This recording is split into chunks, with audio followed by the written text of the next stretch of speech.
네, 오늘 베드로서의 말씀으로 누구나 처음에는 이라는 제목으로 함께 말씀을 나누도록 하겠습니다. 우리는 운전을 잘한다라는 표현을 종종 사용합니다. 과연 운전을 잘하는 것은 무엇인가? 도로교통법을 잘 알고 그 모든 교통법을 잘 지키는 사람을 우리는 운전을 잘한다라고 말합니까? 아니면 무사고 20년, 무사고 30년, 난 한 번도 사고 낸 적이 없으니 운전을 잘하는 사람이다 라고 우리가 이야기할 수 있겠습니까? 운전을 잘한다라는 것, 그리고 이 잘한다라는 기준을 잡는 것이 참으로 애매하기도 합니다. 어쨌든 누군가가 인정하기에 어떤 기준을 가지고 잘한다고 했을 때 그의 조건에 충족하거나 인정할 만한 사람을 보고 우리는 잘하는 사람이다 라고 이야기를 합니다. 그런데 아무리 운전을 잘하는 사람일지라도 초보 운전의 시절은 다 있었다라는 것이죠. 누구나 처음이라는 시절이 있었고 누구나 처음엔부터 잘하지는 않았다라는 것입니다. 배우는 속도의 차이가 있고 능숙함의 차이는 있을지 모르지만 분명 처음부터 운전을 잘하는 사람은 아니었다라는 것이죠. 조금은 능숙하게 운전을 빨리 배우는 사람은 있을지라도 운전을 처음부터 지금 운전을 잘하는 사람들처럼 모든 상황 속에서 현명하게 대처하고 어떤 교통법을 잘 지키고 하는 경우는 없을 것입니다. 또 뿐만 아니라 차를 산다고 해서 그 차를 온전하게 100% 다룰 수 없는 것처럼 처음에는 모든 것을 완벽하거나 온전하게 하기 힘듭니다. 그것은 우리가 하고 있는 이 신앙생활, 이 믿음의 문제도 마찬가지라는 것입니다. 처음부터 신앙생활을 잘하는 사람은 없습니다. 그런데 분명 신앙생활을 잘해야 한다는 것은 우리 모두가 아는 사실입니다. 그런데 그것이 무엇인지, 어떻게 신앙생활을 해야지 잘하는 것인지 명확하게 알지 못하는 경우도 종종 있습니다. 또한 신앙생활을 잘하는 사람들조차도 우리가 잘 알다시피 처음부터 신앙생활을 잘한다는 것은 아니라는 것이죠. 심지어 우리가 사도로 알고 있는 예수님의 수제자라고 불리는 이 베드로서 오늘 본문의 말씀을 기록한 베드로도 크게 다르지 않다라는 사실입니다.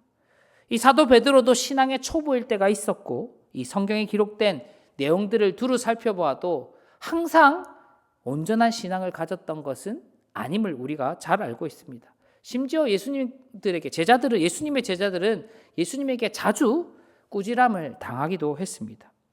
이처럼 성경에 기록된 이 베드로의 모습을 우리가 차근차근 살펴보면서 우리가 우리의 신앙생활을 어떠해야 하는가, 또 우리의 신앙생활은 우리가 보기에 신앙생활을 잘한다는 것은 무엇인가 오늘 본문 말씀을 통해 함께 살펴보려고 합니다. 먼저는 베드로는 예수님이 메시아일지 모른다고 생각했습니다. 베드로가 처음 신앙이라는 것, 믿음이라는 것을 알았을 때, 예수님이라는 존재라는 것을 발견하고 깨달았을 때 베드로의 수준은 딱 이 정도였습니다. 예수님이 혹시 우리가 기다리는 메시아일지도 모르겠다.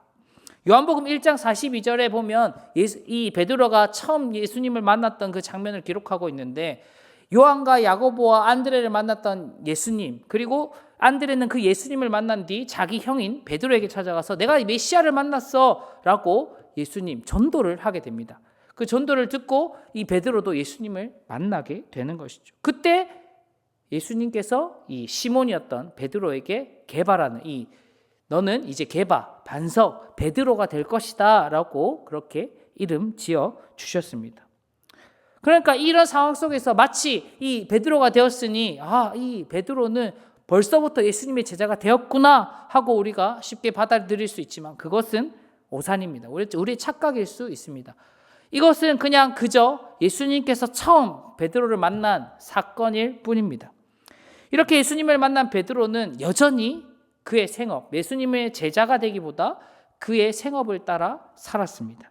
그 이후에도 예수님께서는 베드로를 찾아오셨고 베드로에게 내가 너를 사람을 낚는 어부가 되게 하겠다라고 말씀하셨습니다. 그렇게 이후에도 이 베드로는 자신의 생각을 포기하지 않았고 그저 예수님이란 존재가 있구나, 예수님이 메시아일지도 모르겠구나, 예수님이란 존재가 나에게 필요한 존재일 수도 있겠다, 그 정도의 생각을 가지고 신앙생활을 했던, 신앙생활이라고 표현하기 그렇죠. 이 예수님이란 존재를 알게 되었던 것입니다. 그렇게 시간이 지나서도 베드로는 계속해서 물고기 잡이, 어부의 삶을 살았습니다. 그 마지막으로 예수님께서 베드로를 찾아오신 그날, 베드로는 예수님의 존재에 대해서 조금 더 깊이 알게 되었습니다. 베드로는 그제서야 예수님의 능력을 알게 되었고 예수님 앞에 자신이 어떤 존재인지를 알게 된 것입니다. 로가복음 5장의 말씀에 보면 예수님께서 베드로를 찾아오셔서 베드로의 배에 오르셔서 말씀을 가르치기 시작하셨습니다. 그리고 베드로에게 빨리 그물을 내려 물고기를 잡으라고 말씀하셨습니다. 그 전날 밤 이 물고기 잡이를 나갔던 베드로는 물고기 한 마리도 잡지 못한 채 돌아온 그 아침에 예수님을 만났던 것이죠.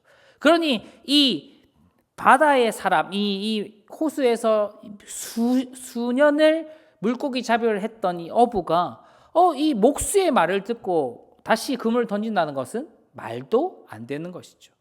그런데 혹시나 하는 마음에 그리고 하도 이 그물을 내려라고 하시니 어쩔 수 없이 베드로는 이 그물을 내리게 되었고 주님의 말씀대로 그물에는 물고기가 가득 차게 되었던 것입니다. 그때 베드로는 발견했습니다. 이분이 그저 다른 선지자들과 같이 하나님의 말씀만을 전하는 그런 랍비나 선생님이나 그 정도의 수준의 사람은 아니구나. 분명히 능력이 있으신 분이고 위대하신 분임이 확실하다라고 느꼈던 것이죠. 그래서 베드로는 납작 엎드려서 예수님께 주여 나를 떠나소서 나는 죄인으로서이다 라고 그렇게 고백하게 되는 것이죠.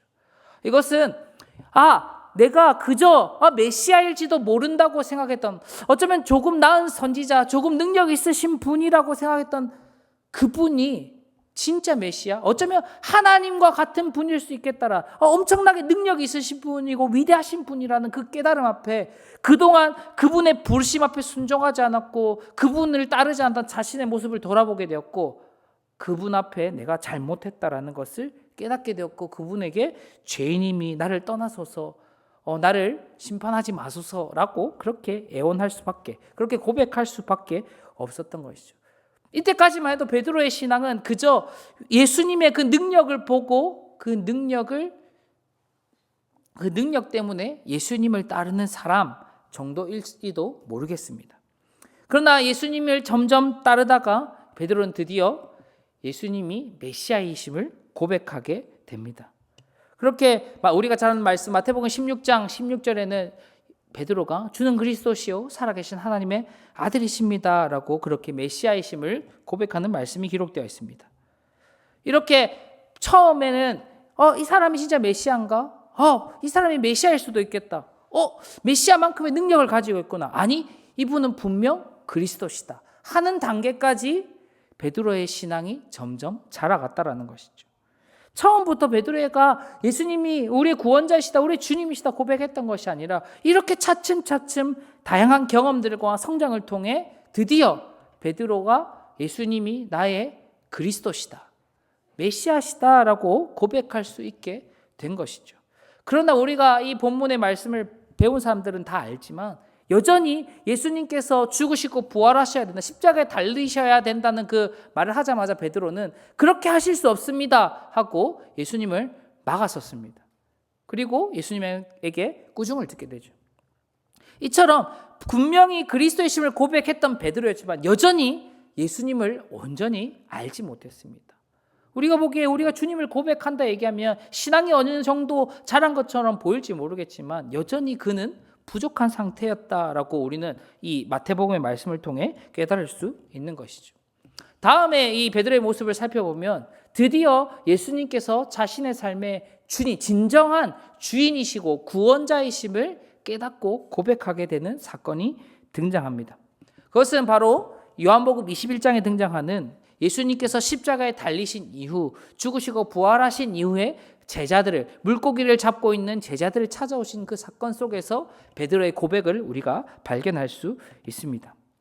베드로는 예수님께서 죽으시는 그날 밤 예수님을 부인했습니다. 더 이상 예수님이란 존재가 사라졌구나. 나의 신앙은 끝이 났구나 라고 생각하며 낙심해서 다시 자신의 자리, 물고기를 잡는 그 자리로 돌아갔을 것입니다. 그러나 예수님께서는 부활하신 이후에 제자들을 찾아오셔서 그들을 먹이시고 그들에게 그리고 베드로에게 질문하셨습니다. 내가 나를 사랑하느냐? 베드로는 고백하죠. 내가 주님을 사랑하는 줄 주님께서 아시니이다. 앞서서 얘기했던 베드로의 주님이란 표현과 여기서 말하는 주님이란 표현은 전혀 다릅니다. 그때는 존경할 만한 분, 선생님이라는 표현, 어쨌든 높으신 분이라는 표현에 주라는 표현을 사용했으면 여기서 사용하는 주님의 뉘앙스는 진정한 예수님이 나의 진정한 주님이심을 내가 압니다. 진정한 나의 구원자이심을 압니다. 그런 표현인 것이죠. 즉 이제는 메시아를 넘어서서 그 메시아이신 그분이 나를 구원하신 분이고 나의 삶의 주인이 되시는 분이다라는 사실을 그제서야 고백하는 단계에 이른 것이죠. 진정한 회심을 경험하고 진정한 주되심을 경험한 것, 그것이 이 베드로의 상태였다라는 것을 우리가 발견할 수 있습니다. 그 베드로의 신앙의 성장은 여기서 끝나지 않습니다. 베드로의 신앙은 한층 더 나아갑니다. 예수님께서 자신의 삶뿐만 아니라 세상 모든 사람들의 주님이심을 깨닫게 됩니다. 사도행전 10장에는 베드로가 고넬료의 집에 찾아가는 사건이 기록되어 있습니다. 이 고넬료 집에 머물면서 자신과 같은 유대인들 그리고 자신의 핏줄과 같이 있는 이 사마리아인들을 넘어서서 전혀 하나님과 관계없는 사람이라 생각했던 이방인들조차도 성령을 받고 구원을 받는 것을 보면서 나뿐만 아니라 세상의 모든 삶의 주인, 모든 인생의 주인이 바로 예수님이시구나 하면서 더 큰 꿈과 비전을 가지게 됐고 더 신앙생활의 깊이가 깊어지게 된 것이죠. 그리고 베드로는 마지막으로 그리스도인의 삶이 바로 예수님의 삶과 닮아가야 한다고 이야기했습니다. 베드로가 기록한 베드로 전서에 보면 베드로 전서 2장에 보면 이렇게 나와 있습니다. 함께 읽어보겠습니다. 시작. 이를 위하여 너희가 부르심을 받았나니 그리스도도 너희를 위하여 고난을 받으사 너희에게 본을 끼쳐 그 자취를 따라오게 하려 하셨느니라. 아멘. 이 베드로 전후서는 베드로가 교회의 지도자로서 이제 사도로서 교회의 가르침을 위해 기록한 이 편지 말씀입니다.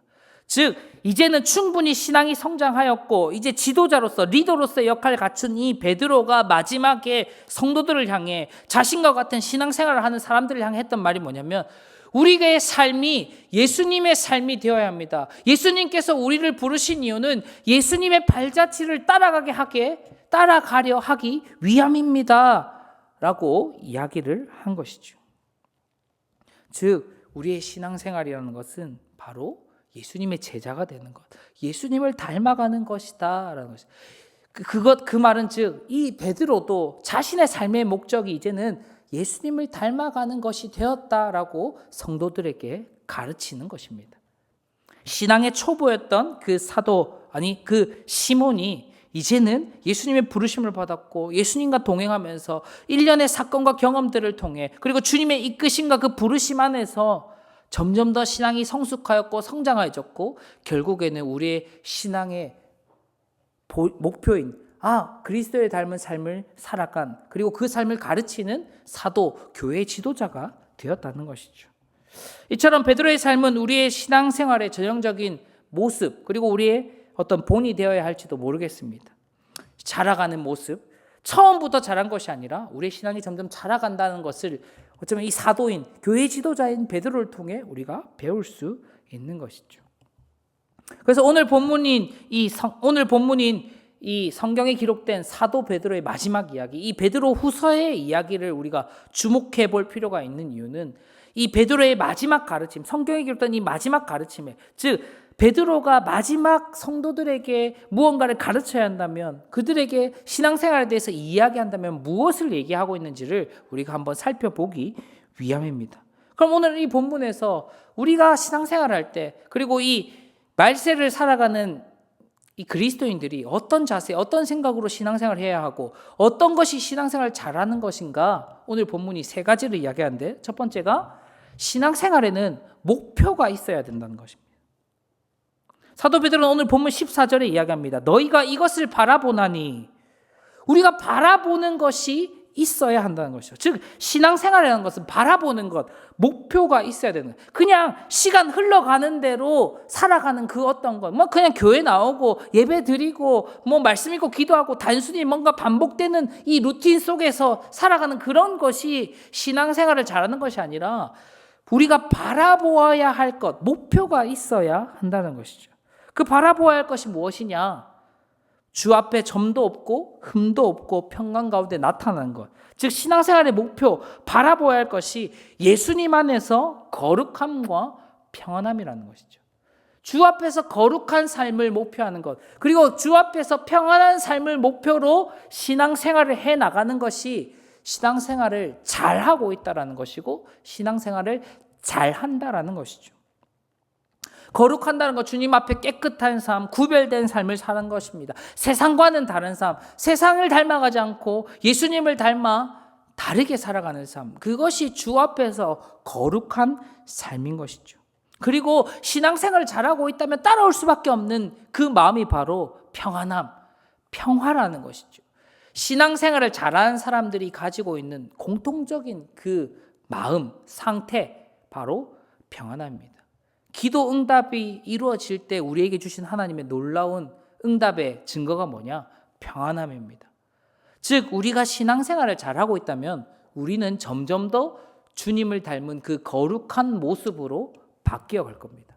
우리가 신앙생활을 잘하고 있다면 어려움과 불안과 떨림과 걱정 속에서도 주님 주시는 평안함을 누리게 될 것입니다.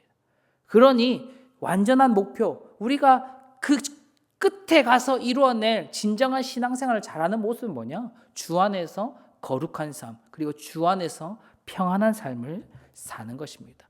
그것을 목표로 하지 않으면 우리가 열심히 말씀 읽는 일, 열심히 기도하는 일, 열심히 교회를 생활하는 그 일들이 그저 그냥 쳇바퀴 도는 일밖에 되지 않을 수 있다는 것이죠. 우리가 하는 모든 경건의 생활들이, 어떤 우리가 살아가는 모든 삶들의 목표가 거룩과 평안함이 없다면 그저 어떤 나의 마음대로, 나의 그냥 마음에 좋기 위해서 하는 일로 잘못된 방향으로 빠질 수 있다는 사실을 우리가 기억해야 합니다. 그러나 이것이 쉬운 일은 아닙니다. 하루아침에 되는 일도 당연히 아닙니다. 거룩함과 평안함의 기준이 나와 너가 아닌 하나님께 있기 때문에 그 기준에 돌아다니는 것은 너무나도 어려운 일입니다. 아무리 거룩하게 살고자 해도, 아무리 평안함을 누리려고 해도 우리의 죄된 본성과 연약함 때문에 분명 실패하게 될 것입니다. 분명 실수하게 되고 넘어질 것입니다. 베드로의 삶도 그러했습니다. 항상 완전하지 않았습니다. 부족했습니다. 그러나 주님께서는 그런 베드로도 받으셨습니다.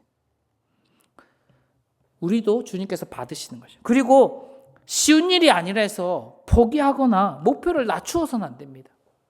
신앙생활이라는 것은 정해져 있는 것이죠. 주님 안에서 거룩함, 주 안에서 평안함. 이 목표를 낮추지 않고 이 목표를 향해 달려가는 것, 그리스도 안에, 주 안에 머무는 그 일을 위해 달려가는 것, 그것이 우리가 신앙생활을 잘 하는 것이죠. 내가 성경을 몇 번 읽었다, 기도를 얼마나 했다, 올해는 주일 성수를 한 번도 빠진 적이 없다. 그것도 우리 신앙생활의 과정 중에 필요한 일들일 수 있겠죠. 하지만 더 중요한 것, 더 궁극적으로 가져야 할 목표가 없다면 어쩌면 그 나의 열심이 우리의 신앙의 방향을 잃게 할 수도 있습니다. 그러니 정확하게 방향을 설정하고 정확하게 목표를 설정하고 이를 위해 우리의 모든 경건과 우리의 모든 삶이 집중되어야 할 것입니다. 그러니 우리의 신앙생활의 목표가 오직 주 안에서 거룩함과 평안함을 잊지 말아야 할 것입니다. 두 번째는 신앙생활에 중심이 필요한 것이죠. 오늘 본문 말씀은 너희가 수많은 미혹 속에서, 그런 미혹 가운데 있는데 굳건한 데서 떨어질까 삼가하라. 즉 중심, 우리가 중심을 잡고 있어야 할 그곳에서 벗어나지 않도록 항상 조심하라고 베드로는 권면했습니다.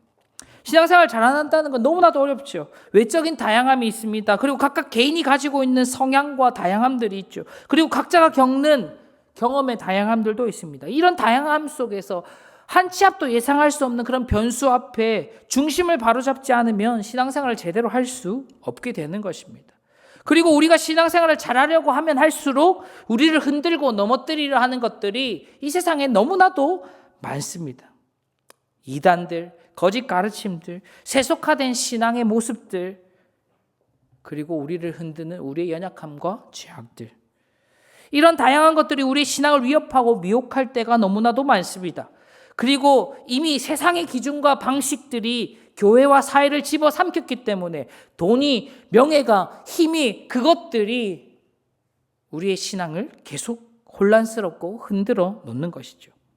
그렇게 우리의 중심이 확고히 하지 않으면 언제든 이 중심에서, 이 신앙에서 흔들리고 떨어질 수밖에 없으니 그것들을 삼가하라 권면한 것입니다. 우리가 지켜야 할 그 중심이 무엇입니까? 그것은 바로 예수님, 하나님의 말씀입니다. 어떤 상황 속에서도, 어떤 순간 속에서도 우리가 잊지 말아야 할 것은 흔들리지 않고 예수님 안에 머무는 것, 그 말씀 안에 머무는 것이죠. 어떤 일을 하더라도, 어떤 상황에 처하더라도 나의 중심과 기준이 예수님이 되고 나의 중심과 기준이 하나님의 말씀이 될 때 우리는 어떤 미혹과 어려움 속에서도 신앙을 지켜나갈 수 있고 신앙생활을 잘 할 수 있게 되는 것이죠. 우리가 가장 실수하는 것이 무엇입니까? 내가 경험해봤는데, 내가 살아보니까, 내가 아는데, 그것이 우리의 기준이 된다면 우리는 쉽게 흔들리게 될 겁니다. 쉽게 그 중심에서 떨어져 나갈지도 모릅니다. 무언가 이야기할 때, 무언가를 결정할 때 하나님이 말씀하시기를, 예수님이라면 이렇게 하셨을 거야. 그것이 우리의 삶과 중심의 기준이 되지 않는다면 우리는 언제나 그 신앙의 중심, 신앙생활을 잘하는 것에서 벗어날 수 있다. 잘못된 길로 빠질 수 있다라는 것을 우리는 잊지 말아야 합니다. 그러니 우리가 신앙생활을 잘하기 위해서는 우리의 중심 가운데 그 예수님, 그 하나님의 말씀을 잘 붙들고 그곳에서 떨어지지 않도록 애쓰고 노력해야 하는 것이 필요하다. 그렇게 해야 우리가 신앙생활을 잘하는 그리스도인이 될 수 있음을 우리가 알아야 됩니다. 마지막으로 세 번째는 신앙생활의 성장이 필요하다는 것이죠. 오늘 본문 18절에는 이렇게 이야기합니다. 오직 우리 주 곧 구주 예수 그리스도의 은혜와 그를 아는 지식에서 자라가라. 신앙생활은 우리 주 예수 그리스도의 은혜와 그를 아는 지식에서 자라가는 것입니다. 신앙생활은 교회 다니고 말씀 읽고 기도하고 어떤 행위적인 측면에 맞춰져 있는 것이 아니라 우리가 주님 안에서 성숙하고 성장하고 있는가, 그것이 우리가 신앙생활을 잘하고 있는가의 기준이고 척도가 되어야 한다는 것이죠. 늘 성숙하고 성장하는 신앙이야말로 진짜 참된 신앙임을 이야기하는 것입니다. 예수님을 믿었고 교회를 잘 나옵니다. 교회를 잘 나오는 게 다예요. 그 사람을 진짜 신앙생활 잘한다고 얘기할 수 있겠습니까? 그 사람은 이렇게 얘기하죠. 나 한 번도 교회 빠진 적 없어. 난 한 번도 예배 빠진 적 없어. 그 사람 보고 우리가 신앙생활 잘한다 얘기할 수 있겠습니까? 이처럼 신앙생활은 오늘보다 나은 내일, 이번 달보다 나은 다음 달, 올해보다 나은 내년, 그렇게 점점 더 우리의 삶과 신앙이 자라갈 때 우리가 이 사람 참 신앙생활 잘하는 사람이구나 라고 이야기할 수 있는 것이죠. 그리고 그 자라감의 기준, 그 자라가는 것이 어떻게 자라가야 되는 것인가, 그 주님의 은혜와 주님을 아는 지식들이 자라가야 된다는 것이죠. 올해는 찬양팀을 섬겼어. 내년에는 찬양팀도 섬기고 주방봉사도 했어. 또 내후년에는 찬양팀도 섬기고 주방봉사도 하고 교사도 했어.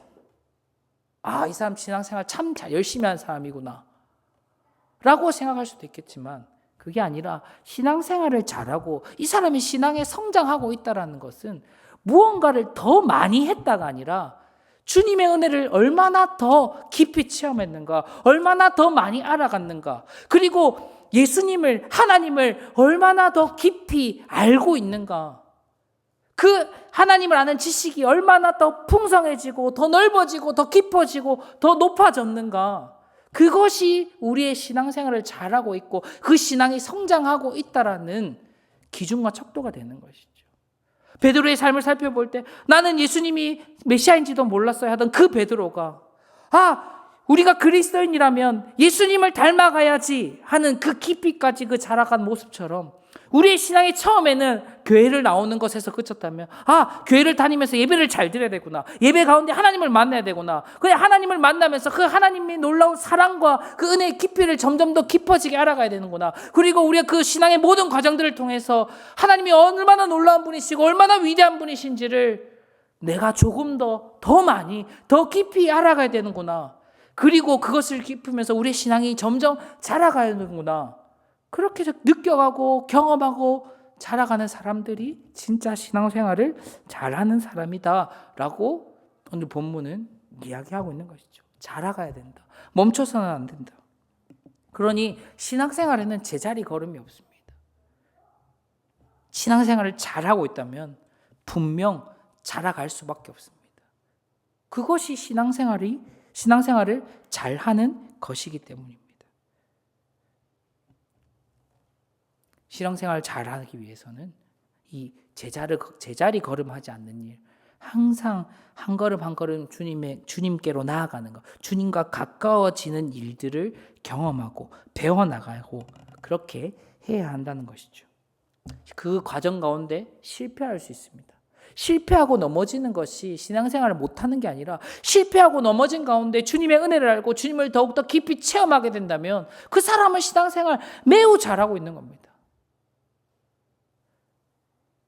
그러니 무언가를 많이 하는 것이 신앙생활을 잘하는 것이 아니라 주님을 더욱 가까이 하고 주님을 닮아가는 그 일이야말로 신앙생활을 잘하는 일임을 우리가 잊지 말아야 할 것입니다. 말씀을 맺도록 하겠습니다. 누구나 처음에는 잘 못합니다. 잘할 수 없습니다. 그러나 분명히 해야 하는 일이라면 배워나가야 되고 지속적으로 힘쓰고 애써야 하겠지요. 그렇게 하는 것이 바로 신앙생활입니다. 가만히 있어서 잘 되는 것이면 누구나 점점 더 신앙의 연수가 모든 걸 해결해 주겠죠. 교회에만 잘 앉아 있으면 어떻게든 교회에 잘 붙어 있으면 우리 신앙이 날로 성장하겠죠. 하지만 그것이 아니라는 사실은 우리가 모두가 우리의 삶이 우리의 경험들이 증명하고 있지 않습니까? 우리가 처음엔 잘 못해도 점점 더 자라가야 하는 것이죠. 점점 더 늘어가야 되는 것이죠. 그러니 우리는 예수님의 제자로 사는 그런 삶도 처음에는 이 사람이 진짜 예수님의 제자다운 삶인가? 삶을 살아가는 사람인가? 물음표가 들지라도 그런 신앙의 목표와 신앙의 중심과 그 신앙의 성숙을 따라 예수님의 제자답게 살아갈 수 있게 되는 것이죠. 즉 예수님의 제자는 예수님 안에서 그리스도의 장성한 분량까지 자라가는 그 사람이야말로 신앙생활을 잘하는 사람, 예수님의 제자답게 살아가는 사람인 것이죠. 예수님을 닮아가는 그 일, 예수님 안에서 거룩함과 평안함을 누리며 살아가는 것, 그것이 참된 신앙, 진짜 신앙생활임은 우리는 잊지 말아야 할 것입니다. 사랑하는 우리 기쁜 가족 여러분, 예수님께서는 이를 위해 우리를 예수님의 제자로 부르셨습니다.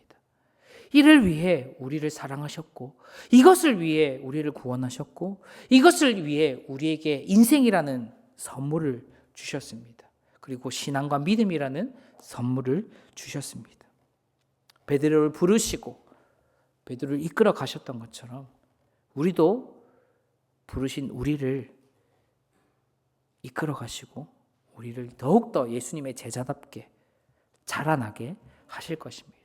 우리는 그 과정 속에서 신앙생활의 바른 목표를 가지고 또 그 중심을 가지고 그 가운데 매일매일 주님의 모습까지 그 주님의 삶까지 자라나는 그 자라나기를 꿈꾸며 나아가는 그런 주님의 제자들이 되기를 간절히 바랍니다. 그렇게 목표를 삼고 그 중심을 잡고 매일매일 성장하는 주님의 사랑스러운 제자가 되기를 간절히 바라고 축복합니다. 아멘.